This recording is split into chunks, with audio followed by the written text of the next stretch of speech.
Hi everyone, I'm John C. Morley, the host of the JMOR Tech Talk Show and Inspirations for Your Life.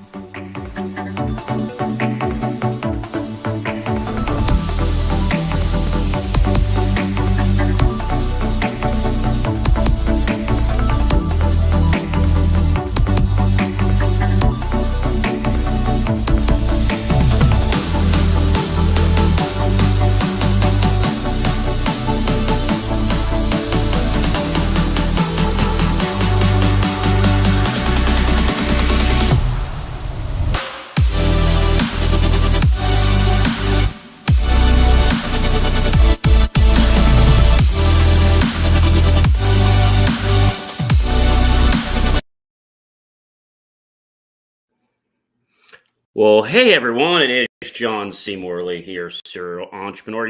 It is great to be with you on Inspirations for Your Life. First, I want to extend a happy, healthy, prosperous, abundant 2025 to everyone out there listening tonight or that's deciding to listen a little bit later. Again, just want to take the opportunity, if you're just catching us, my name is John C. Morley here, and I do want to wish you a very happy, healthy, and amazing new year that all your dreams can become a reality. All right. So, ladies and gentlemen, do you know what this is tonight? Well, it's January 3rd, 2025. But beside being in 2025, we've hit a milestone, and I'm really happy to celebrate. Not just have we launched so many different shows and so many different episodes of these shows, but tonight we actually turn a pretty big corner. And what that means is that we are now in Series 4. So show 1, and we're in Series 4, which means we're celebrating being past the 3rd year and now into the 4th year. And in case you're wondering, ladies and gentlemen, we have a lot of episodes on JMOR Tech Talk. JMOR Tech Talk, as of tonight, it's going to have over 69 episodes. So tomorrow it'll basically be 70 episodes once this publishes out.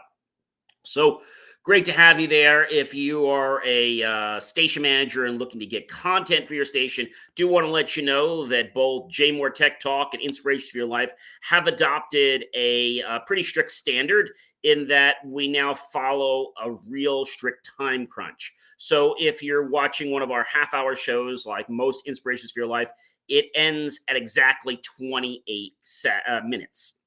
JMOR Tech Talk ends at 58 minutes. So that means that you can plug us in. If it's a second or two over, it might just be some credits or something, but you can easily plug that into a 28 for those that are doing the 28 minutes. And for JMOR Tech Talk, we're always going to be 58 minutes. So great to have you here, ladies and gentlemen. And I hope you can check out all my great content, which you can do that through many of the different syndication platforms where you can choose to license it. So welcome, everyone, to the JMOR Tech Talk Show. Once again, Tech Tidings Unveiled. This is a deep dive into the week's innovations. It's time for another groundbreaking episode, is what I like to call the JMOR Tech Talk Show. And this week, I'm actually going to be covering some of the hottest developments in tech, cybersecurity, artificial intelligence, and beyond. So don't miss the full episode. This releases within 24 hours or less of the live show airing. And ladies and gentlemen, we are now on TikTok. I'm really happy to mention that. We've been on TikTok for Inspirations for Your Life, but on the JMOR Tech Talk Show, we only stream it once a week. So this is probably only our second time being on TikTok live. So it's great to be on TikTok with the JMOR Tech Talk Show. And you can always learn more at believemeachieve.com. So detailed highlights of this week are, pretty amazing. And I think a lot of people don't realize, what all this means. But the truth of the matter, ladies and gentlemen, is that it's pretty powerful what's going on. I mean, we're talking like major power. And so I want to just kick it right off with, I think, something that you guys are going to find, let's say, pretty interesting.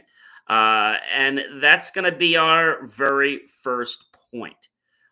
So our very first point is one that I am happy to talk to you about. And that is none other than the U.S. adds the ninth telecom to the Chinese linked hack list. Ouch. So, a lot's been going on with the Chinese, and I'm sure you guys know this is nothing new.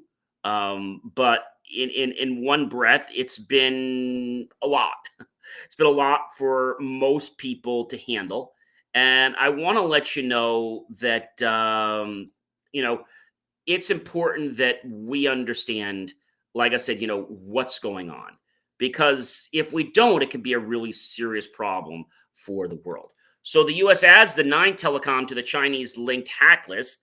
The Chinese linked cyber espionage group Salt Typhoon, which is access networks to geolocate individuals and intercept calls. The Cybersecurity and Infrastructure Security Agency has advised government officials to use encrypted communication apps to mitigate risks as metadata from numerous Americans was compromised.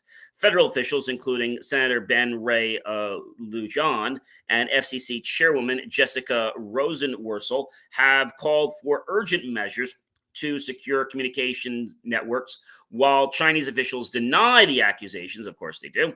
The U.S. plans updated rules to prevent future intrusions of this scale, because this can be a major, major problem. And many of the Homeland Security and the U.S. security administrations are advising people not to use passwords like, common ones, such as your pets' names. And why is this so important now? It's because the Chinese are trying to get in, and they are hacking into many people's homes' routers. So when you get one of these new routers, even though it's already programmed with a custom password, sometimes these bad actors in the factory are scanning this information, and guess what? They could use that to hack your devices. So let's not be part of that. And let's stay educated, and let's make sure that what we do keeps us all safe. All right, everyone. I think that's important. I always say it's better to be proactive than to be reactive. It's also less money too. So Russia gets fined, actually fines TikTok 3 million rubles for a legal breach. TikTok lands in hot water after Russian authorities imposed a 3 million fine for failing to remove content deemed unlawful. The case highlights tensions between global tech giants and local regulatory frameworks, raising questions about compliance and freedom of expression. But I think at the end of the day, we have to understand that, when something goes on social media and, we're putting it out there, it's not 100% safe. Okay. And even though there should be rules against things, if you post something on social media, assume that it can never be removed. Okay. That's the best thing I can always advise everyone. And again, this ruling highlights ongoing regulatory scrutiny faced by the tech platforms in Russia. And I think it's going to get a lot worse. It's going to get a lot worse. But hopefully, this is going to wake the American people up and say, hey, you know what? We got to do something about this. We really have to do something. And, the time to act is now. And it's better to be proactive than to be reactive, like I said. And ladies and gentlemen, the pro-Russian hackers hit Italy's foreign ministry airports. A pro-Russian hacker group called No Name 05716 claimed responsibility for a cyber attack that disrupted approximately 10 officials' websites in the Italy area, including those of the foreign ministry and Milan's Linate and Malpensa airports, using a detailed distributed denial of service called the DDoS attack. The hackers briefly rendered the sites inaccessible, citing retaliation against Italy's perceived Russophobia. Italy's cybersecurity agency quickly mitigated the attack, restoring operations within 2 hours. Despite the disruptions, flights and mobile airport apps remained unaffected. This incident underscores ongoing cyber threats linked to geopolitical tensions. And as I said, ladies and gentlemen, this is going to get a lot worse, unfortunately, before it gets better. So let's be mindful. You've heard the saying, if you see something, say something. Be proactive. Okay. The authorities don't mind getting a call because you're trying to be protective. And I think there's no harm in being too cautious. But right now, I think we're being a little bit too, how can I say, trusting. And this all stemmed around the 9/11 attack. And then people got very vigilant. And then they started to get complacent and comfortable that, oh, everything's okay. Nothing's going to happen. I'm not here to scare you, but I am here to tell you that you need to be proactive and you need to be aware of your surroundings. Number 4 for this week, ladies and gentlemen, the court orders a recall of Signify. Yeah, this is a real interesting one. Court orders a recall of Signify Lighting over a patent dispute. A German court has ordered the recall and destruction of certain Signify lighting products for infringing patents owned by Seoul, S-E-O-U-L, Semiconductor. Distributor Conrad Electronic faces up to a £250,000 per violation if the order is not followed. Signify from Philips in 2026, which is basically happened. They were the largest lighting manufacturer, and it was spun off from Philips in 2026. It was stated that the patents in question have expired and is pursuing legal action to invalidate them. Seoul Semiconductor, a South Korean firm investing 10% of its revenue in R&D, holds over 18,000 LED, that's light-emitted diodes, related patents, and has a history of enforcing its intellectual property rights. So, I mean, I think it sounds like a case of a miscommunication. And I think this needs to get ironed out pretty quickly because this miscommunication could cost lots of money.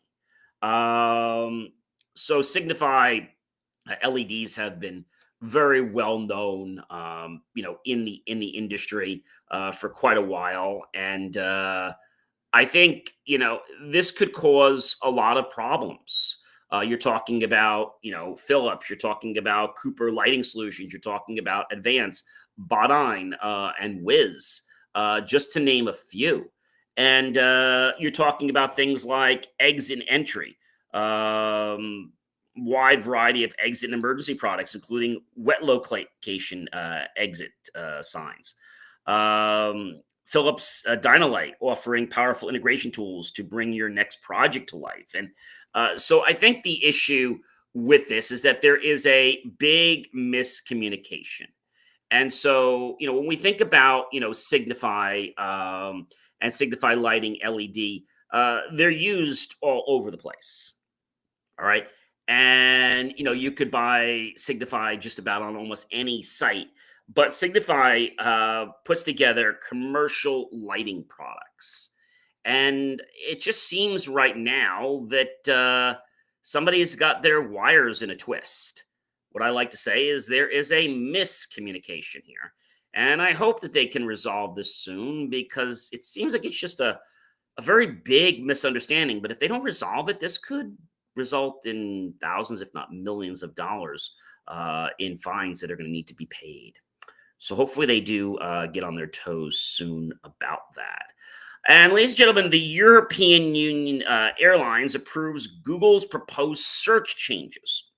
Google's proposed changes to its search results aimed at complying with the EU, European Union Digital Markets Act, DMA. And they have received support from airlines for Europe, which includes major carriers like Air France, KLM, and Lufthansa. The changes are designed to prevent Google from prioritizing its own products and services in search results, as required by the DMA, the Digital Markets Act. The airline group expressed approval for a horizontal layout that ensures equal visibility for airlines and comparison sites, as well as the use of blue to distinguish these results. However, they raise concerns over Google's proposal to use indicative dates for flight bookings, arguing that specific dates are crucial for a positive user experience. Google has indicated it may revert to its old search format if stakeholders cannot agree on the new system. You know, if I have to think about this, this just sounds like Google being like a 5-year-old kid. I mean, this is what it sounds like to me. And I've got to be honest with you, I've never believed Google to be fair. I've had challenges with them with our businesses, and we haven't even done anything wrong. They get a little bit nuts, and the problem is that it's either Google's way or the highway. And so a lot of people think just because they're Google, they can do whatever they want. And I'm here to tell you, ladies and gentlemen, these big tech companies cannot do whatever they want. They may think they can do whatever they want, but they cannot do whatever they want. And so Google's kind of like this, 2 or 3 year old that you've got to pacify. Unfortunately, they have some wares that people are interested in, but unfortunately, they like to blackmail and hold them over people's heads, which I think is a big problem. And I think something needs to be done from the Biden administration to the new Trump administration to make sure that these companies that are acting like 5-year-olds and younger actually do the right thing all the time. Google only seems to want to do the right thing when they're going to get slapped. And by slapped, I mean getting hit with some pretty hefty fines. So, Google, you don't fool me. I've stopped using you as a search engine a long time ago because I don't like the fact that you actually sell my data to third-party companies and you make money off of it and you compromise my privacy. So, that's a real problem. And the Biden administration proposes a cybersecurity set of rules for healthcare. The new cybersecurity standards targets vulnerabilities in the healthcare industry, aiming to protect patient data and prevent disruptions to essential medical services amidst a surge in cyber attacks. Now, although I do think this is a great idea, my concern, ladies and gentlemen, I have to tell you this right up front, is going to be a transparency. Is this really going to do what they want? Are they going to be able to control this at a granular level, or does it mean that this is something to placate? Meaning that, we're going to do this. And I hope that's not the case, especially with President-elect Donald Trump to be sworn in just a few weeks. Hopefully he understands, what's going on, and the fact that, unfortunately, gentlemen, these rules seem new right now. But, this is something that should have happened years ago. And it's only because people's data are starting to get basically exploited. And you might ask, well, what? And this is a very good question. What are these rules? What are the rules of the Biden administration? So there's lots of new rules that they're proposing, and I think the concern with a lot of people here is that there's still a transparency issue. That's my biggest concern right now. I mean, I think they are still trying to figure things out.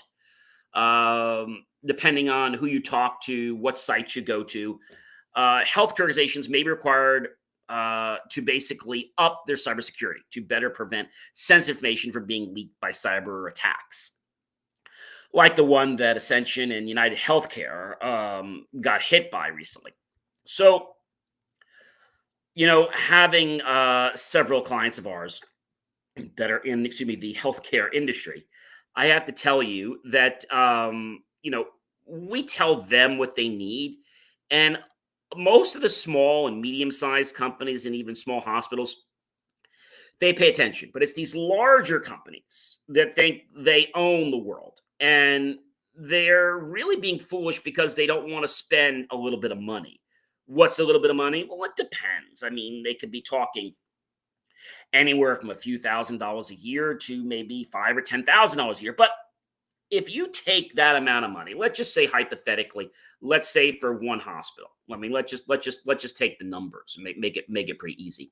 Let's say for your hospital, let's just say it was costing $10,000 a year for this extra protection. Okay. And let's say, I mean, if we had to think about it, how many does an average hospital hold? Well, they hold quite a bit. Okay. An average hospital can hold anywhere, let's say the middle, like 500 beds roughly and up. So, but you got a lot of other people that could be affected. So let's say out of that, let's say there might be 1,500 people because there could be some, quick in and out patients, right? Now, let's say that's what transcends through their doors. You know, in let's say if we said let's say in a year, maybe they flip their beds a couple times, right? So let's just take a rough number, and let's say that if we take obviously 500, assuming that they flip let's say they flip four times, okay?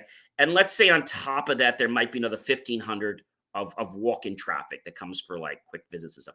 So we're 3,500, okay? So if we take $10,000 and we divide that by 3,500, that comes down to 2.85, okay? So 2.85. Okay, so when we think about those numbers, we're not talking millions, okay? We're talking dollars, all right? And if you divide that, okay, by, let's say you divided that by, you divide it by the year, hypothetically, roughly, you're talking about less than a high-priced coffee or beverage at Starbucks. So it's not that they don't have the money, but they're trying to be a little bit conniving in the fact that they want to put more of it in their pocket. So I think these new rules will hopefully force hospitals to do what it is they need to do and stop playing games with people's protection. And, putting a few extra $1,000 a year isn't going to make them go broke. And it isn't going to really cut into their profits. But, ladies and gentlemen, let me just tell you this.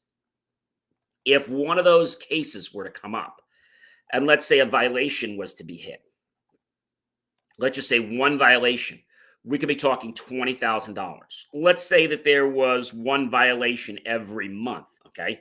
That is $240,000. You're telling me you can't afford a cup of coffee every day to protect your staff and your patients? Now, I only gave you the numbers based on the patients. It's actually a lot lower because if I included all the staff that works at the hospitals and the patients, there's a lot there. But when we talk about HIPAA, we're mostly talking about, the patients, right? And it is important to keep everyone's information safe. The Health Insurance Portability and Accountability Act. It's a federal law that protects the privacy and security of health information. And it was signed into law by President Clinton, Bill Clinton, on August 21st, 1996. So I think they're going to have to toe the line. If they don't toe the line, well, they're going to start getting hit with some pretty hefty fines. And then you know what's going to happen? They're going to wake up and say, oh, you know what? We'll be happy to pay that. Meanwhile, they're going to have a lawsuit on their hands. So, like I said, the Biden administration proposes cybersecurity rules for healthcare. And the rules will update the HIPAA standards, including the measures like data encryption, compliance checks to ensure the networks are really secure. With healthcare data breaches rising, it's important. Like I said, it's a big problem. And the breaches rising, they're hitting leaks and sensitive information, which can affect over 167 million people, which is what happened in 2023. And that number is growing. So the proposed changes are expected to cost $9 billion in the first year, with ongoing expenses for compliance, and will undergo a 60-day public comment period. But the thing is, these numbers are assuming you have no protections in-house. If you've been doing the right thing and you just need to upgrade, It's not going to be that much. And again, it can be factored down into a per patient cost, which hopefully will make this something more attractive for administrative people. And, it also might give patients the choice of, which hospital do they want to work with? Patients do a choice.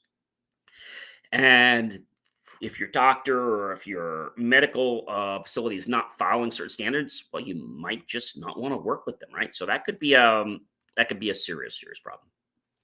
And WuXi, yeah, that's WUXI, is supposed to sell their advanced therapy units amid the U.S. Curbing. And this is an issue. So China's WuXi AppTech has agreed to sell its cell and gene therapy manufacturing unit, WuXi Advanced Therapies, to the U.S. Now, the private equity firm called Alteris LLC, as well as its UK-based Oxford Genetics entity.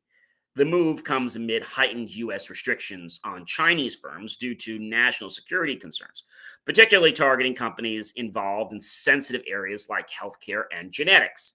Now, a new U.S. bill passed in September aiming to limit federal contracts with firms linked to Chinese entities, therefore pushing U.S. companies to reduce their reliance on China for pharmaceutical and biotech operations.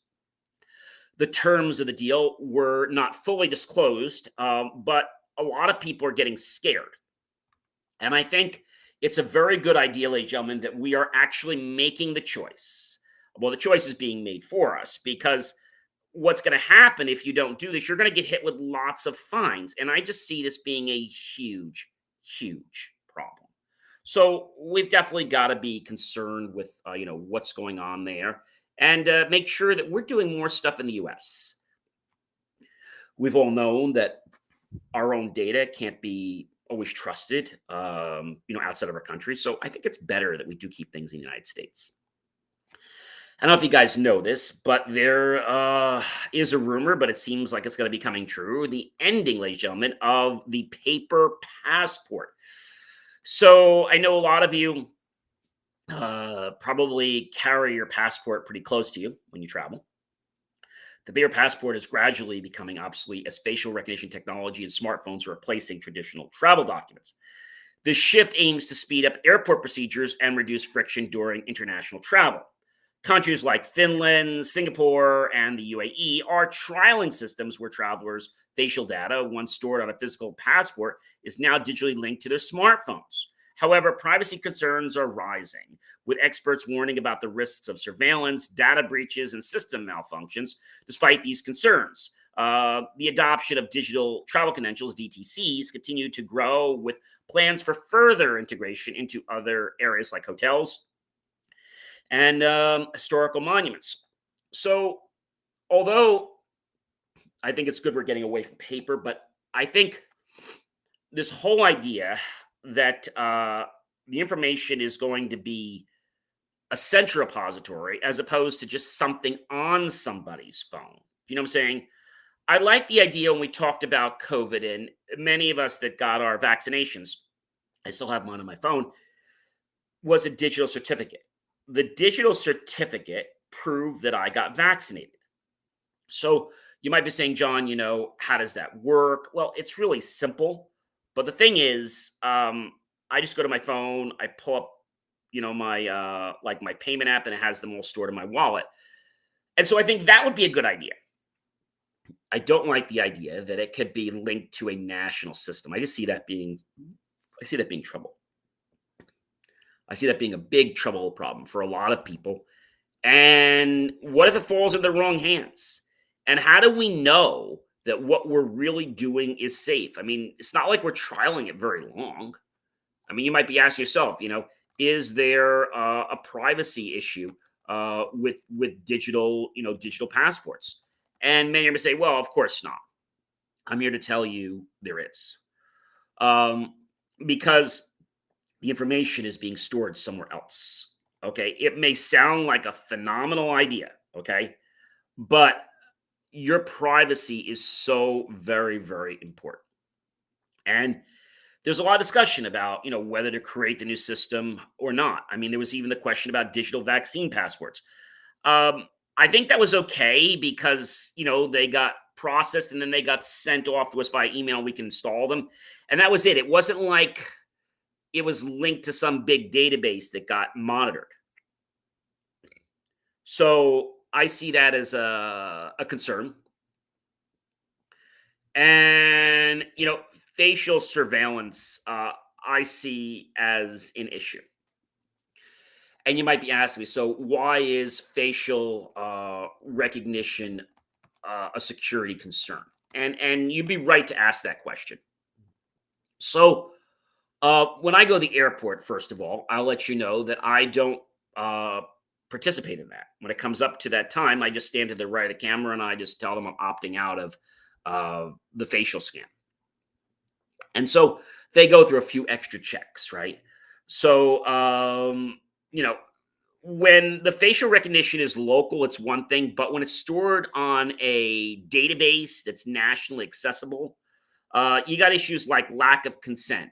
Um, Faces are becoming easier to capture, and if the face image is unencrypted, well, somebody could just steal that and then use that to verify. Technical vulnerabilities with facial recognition technology, we call it FRT. It could be possible to spoof a system, masquerade as a victim by using pictures or three-dimensional masks created from imagery of a victim. FRT can be prone to presentation attacks or the use of physical or digital spoofs, such as masks or deep fakes. Inaccuracies can be a problem. It's also an issue for, let's say, people of different skin colors, of different nationalities. It's profiling them when there's nothing wrong with them because the system hasn't been able to handle that kind of a situation. So I see that being a very, very big problem. And here's one that's worth mentioning. How many of you guys know Cadbury? Do you guys know Cadbury chocolate? So Cadbury started, what was it? Cadbury started their first chocolate place. It was a while ago. The Cadbury original system started in 1824 in Birmingham, England. And so, they were going to provide an alternative to alcohol, which they believe was a major cause of poverty in the area. But Cadbury started doing all kinds of things like, making chocolate and the thing about it is that most people have had Cadbury, but some have not. So while it started in March 4th, 1824, Cadbury sold tea, coffee, drinking chocolate, cocoa, hops, and mustard in their shops.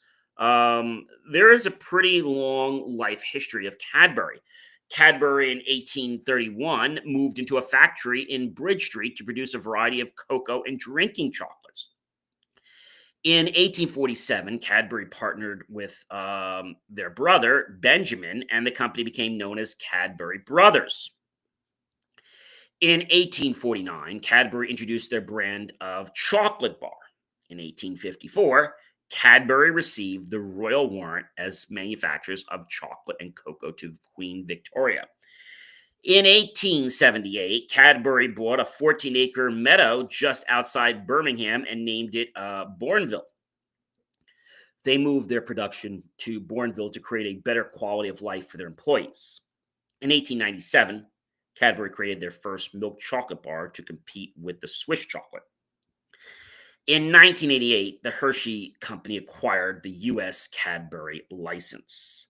So, pretty interesting, right? So you might be asking, is Cadbury, owned by Hershey in the UK? And so, so Hershey does not own Cadbury in the UK. Okay. Cadbury owned by Hershey in basically having a license. So Cadbury does not own the whole Cadbury, but they have a license agreement. Hershey has a license agreement with Cadbury Schweppes affiliate companies to manufacture, market, and distribute Cadbury Caramello products in the United States. Hershey's Pennsylvania facility produces Cadbury mini eggs, which you probably see around Easter time, and various size bars like Cadbury Caramello. Well, unfortunately, gentlemen, I've got some bad news for you. It has been many, many years, as I said, that Queen Victoria had bestowed the royal arms on Cadbury in the UK. And just recently, Cadbury loses their 170-year royal warrant, their coat of arms. After 170 years, Cadbury has lost its royal warrant, marking a significant shift in the chocolate maker's long-standing relationship with the British monarchy. It was first granted this royal warrant by Queen Victoria, as I said, in 1854. Cadbury's royal endorsement has now been removed under King Charles. The company, owned now by Mondelez International, expressed disappointment over the decision, which affects its ability to use the royal coat of arms on packaging. Royal warrants are granted to businesses that supply goods or services to the royal family, and losing this endorsement could impact Cadbury's brand image and their costs. The loss of the warrant follows a broader trend of companies, including Unilever, being stripped of their royal endorsements due to political pressures. So the question I know a lot of people are asking every day is, why did the Crown drop Cadbury? And, we're not given a lot of information about this. King Charles III dropped Cadbury from the royal warrant because of pressure from campaigners who urged the monarch to distance himself from companies operating in Russia, particularly due to Cadbury's parent company, Mondelez International, continuing production there during the Ukraine war. So I understand. It had nothing to do with the product. It had nothing to do with its quality. It was a political issue. And the decision came after a campaign by the B4 Ukraine group. Although Buckingham Palace has not officially confirmed this as the sole reason for removal, we can bet that it probably is the reason. I mean, even if they went up a few dollars, I don't think that would get the British monarchy to drop Cadbury. So it's a sad day for them. And it's the first time in 170 years that Cadbury has been removed from the royal warrant list. So you might be asking, so who will replace Cadbury for the Crown? And everyone's been asking that question. Who's going to replace it? No company has replaced the supplier to the royal household as of yet. But again, they decided to not renew the chocolate company's royal warrant in December of 2024. Now, one thing I would have said, King Charles, is that I wouldn't have dropped, if it was me, I wouldn't have dropped the chocolate company until I found another one. Or I would have said to them, look, we still want to do business with you, but we can't if you're going to keep manufacturing over there under this name. So, excuse me, makes sense there. Just had dinner a little while ago. It was a great German dinner, but still leaving me a little bit in my chest there. So anyway, I think, this whole thing about, will, the warrant, what will happen to Cadbury now that the warrant is gone? I mean, this is a big concern. So what will happen to Cadbury now that they lost the warrant? It's hard to say. They can't display the coat of arms. They're disappointed, and it might affect their sales. It's a problem. And the thing is, when you start playing games with other countries internationally, this becomes a big problem. But I'm really concerned to know who is the Royal Crown going to pick as their chocolate provider. I mean, they could still buy chocolate once in a while, but that doesn't mean that they're endorsing the product. You know what I'm saying? Like just trying it out. Just like there are some companies that sell cheese to the royal monarchy. But I think it just comes down to one thing, and that is, everything is political. Even if we say it's not political, it is. So the best thing I always advise people is to keep politics out of business, because if it inadvertently gets introduced and the views are opposing, well, it could affect the potential deals and opportunities that you have now and the ones that are in the future. So I think that's a big problem. And number 10, ladies and gentlemen, Snapchat's AI chatbot raises some very big privacy concerns. Yes, the Snapchat's new AI chatbot, My AI, powered by ChatGPT, has sparked a significant concern among parents and users, especially those with teenagers. The feature, which provides personalized conversations, recommendations, and even the ability to customize a Bitmoji avatar, has led to complaints about its potential risks. Parents like Lindsay Lee worry about the emotional impact on young users, as the chatbot can sometimes blur the line between human and machine. Some users report unsettling interactions, privacy concerns, and confusion over the tool's behavior. Despite these issues, some teens find value in it, using it for homework, help, or as a source of advice. However, concerns continue to grow about its influence on mental health and privacy, prompting calls for more regulation and better user safeguards. So the question is, what is, and this is a really, really good question, what is Snapchat going to do about this AI child's kid concern? And right now, I think they're just trying to mill it over. They're just saying that it's acting, or the parents are saying that it's interacting with them in inappropriate ways.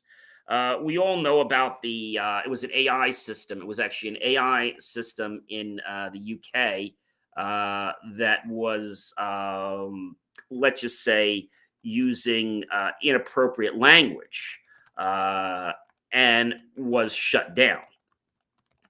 So it was actually by a I think it was if I remember right, it was a postal company, and this is pretty amazing, right? It was shut down due to using inappropriate language, and the company was DPD, Dynamic Parcel Distribution, which began with providing support. And then the system was swearing at customers and even writing negative poems criticizing the company itself after being prompted by a user, leading to the company disabling the AI feature of their chatbot. So I think we have to be concerned about AI. We have to be concerned about what information we give it and what parameters we allow it to exchange, right?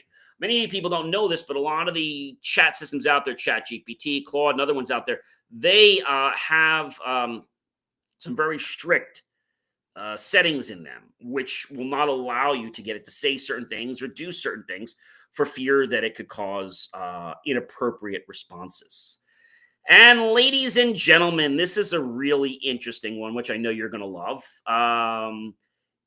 Our friends, basically Instacart, joined Uber in a Seattle driver deactivation lawsuit over a new law regulating the deactivation of gig workers, such as delivery drivers and grocery shoppers. The law passed in 2023 requires companies to give workers a 14-day notice before deactivating them, ensuring deactivations are based on reasonable policies and provide human review and records of the decision. Instacart argues that the ordinance violates constitutional rights, compromises customer safety, and imposes burdensome data disclosure. The law aims to offer more job security for gig workers, but the lawsuit highlights ongoing debates about worker protections and corporate autonomy in the gig economy. So I think this is one of those first issues where we're going to see a lot more of this with apps. When the apps don't do the things appropriately, guess what happens? They either get curtailed or they get removed. And I see this becoming a big problem if the app is not fixed properly and these policies are not implemented. I think they're going to make some changes to this. So stay tuned because we'll be following that case. And ladies and gentlemen, this is a real cool one. An AI revolution impacting the benefits appeal and landlord dispute issue. I think this one is one that a lot of people didn't realize, but I told you that AI was going to get into the legal system and legal was going to get into the AI, whether you like it or not. So AI is revolutionizing access now to justice systems by assisting in legal cases such as benefits appeal and landlord disputes, especially for individuals who cannot afford expensive legal services. The Westway Trust in London, for example, uses AI tools to analyze complex documents and identify key facts, helping staff provide efficient legal advice.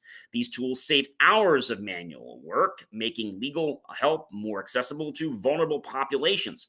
AI is also being explored in courtrooms to analyze witness testimony and evidence, emphasizing that human oversight is crucial to ensure accuracy and prevent bias in AI generated results.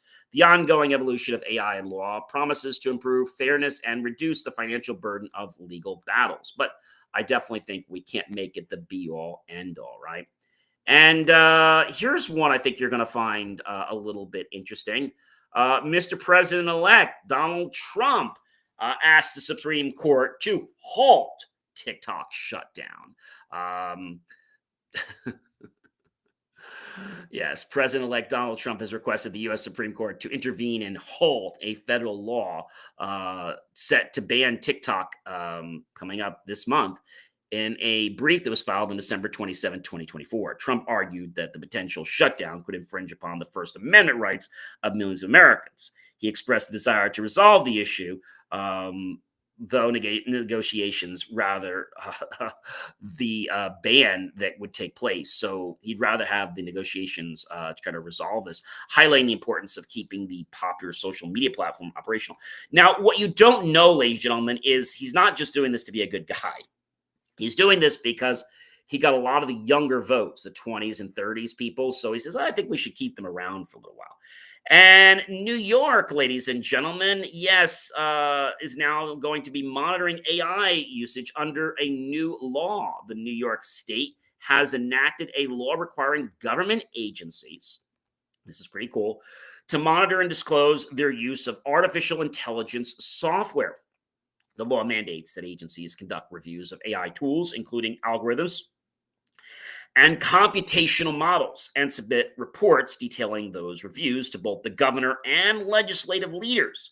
Additionally, it restricts AI from making critical decisions like approving unemployment benefits or child care assistance unless overseen by humans. The law also ensures that AI will not limit state workers' jobs duties. This move is aimed at establishing guidelines for AI use within state government. So I said this to you guys before. AI needs to be managed. We can't just allow AI to run everything because we all know that AI makes mistakes, whether you've used ChatGPT or Claude or whatever you use. You have to understand that it has a bunch of information. And so I think that's a huge, huge problem. And I think for whatever reason, people don't understand that AI is a tool. And so we have to understand that humans need to be in the loop all the time. So I hope that you've learned a lot from this tonight. And I hope that you understand that, AI, technology, tools, they're going to keep evolving. And let's face it, some are going to be good, some are going to be bad. This is why, ladies and gentlemen, we have to keep a human always in the loop, or more than one. And you might be saying, John, how do we do this? Well, when we design a new system, a new process, a new procedure, whatever it is, we have to make sure that in that tree, that no final decision gets made without at least one or two humans vetting off in the workflow process. So many of you remember how you sign purchase orders Or let's take a typical association. Maybe it's an HOA and they have to pay bills for the association. And so I know when I served on them, what typically would happen is, there was an online system. And if I was the treasurer, I would approve the bill and then the president would have to approve the bill. Now, how it would work is if the bill was under $500, I could approve it and we were good. If the bill was over $500, I had to approve it and the president had to approve it. Now, if the president approves something, I still had to approve it. So if it was, they would never approve anything smaller. But the way it worked is only the treasurer would be able to approve just one signature. Okay. If the president had to approve something, it would only be because something was over $500. Now, you might say, John, that's crazy, but there's a reason for that. So let's say there was a situation where this guy came in and he was trying to fix, I think it was some heaters. And so let me just let you know that a new heater would cost about $1,600, right? And so he comes in and he changes some things around and he gives us a bill, all right? And the bill is like $1,950. And we're like, well, why didn't you just change the heater? Oh, well, I figure you want to fix. Why would we pay several $100 more to fix it? So this is why we have it. It's a checks and balances system. And this is like this in a lot of companies. So we could be talking about a purchase order. We could be talking about fulfilling an order at the company or the work floor. And so what typically happens is when the order comes in, sometimes before the order can get released, it has to go to a credit team. The credit team has to approve that if it's on, let's say it's on terms. And then it goes to, and sometimes even has to get approved by a sales team first before it goes to the credit team to make sure that everything is correct. And then it goes to the floor. And then once it goes to the floor, the let's say the fulfillment manager has to approve it so it can get out to the floor. So it looks everything is valid, everything is good, it's coded correctly. They'll get out to the floor and then they'll process it. Well, what can happen with AI is it can check and say, hey, you know what? There are 3 things missing or there are 3 invalid parts. Are you sure you want me to still release this to the floor? So the whole idea is checks and balances. And so when we have checks and balances, we can also see what's working and what's not working. So by using AI or using systems in the field, if we see there's a lot of returns on a certain SKU, then maybe we have to implement another check safe or another process where something else has to be verified. I'll give you an example. We're selling automated faucets, let's just say, for a kitchen sink. And we notice there's a lot of returns. We sold 1 million, but let's just say we got over in a year, 1 million. Let's say we got 500,000 back. Why? They weren't effective. They said they didn't work.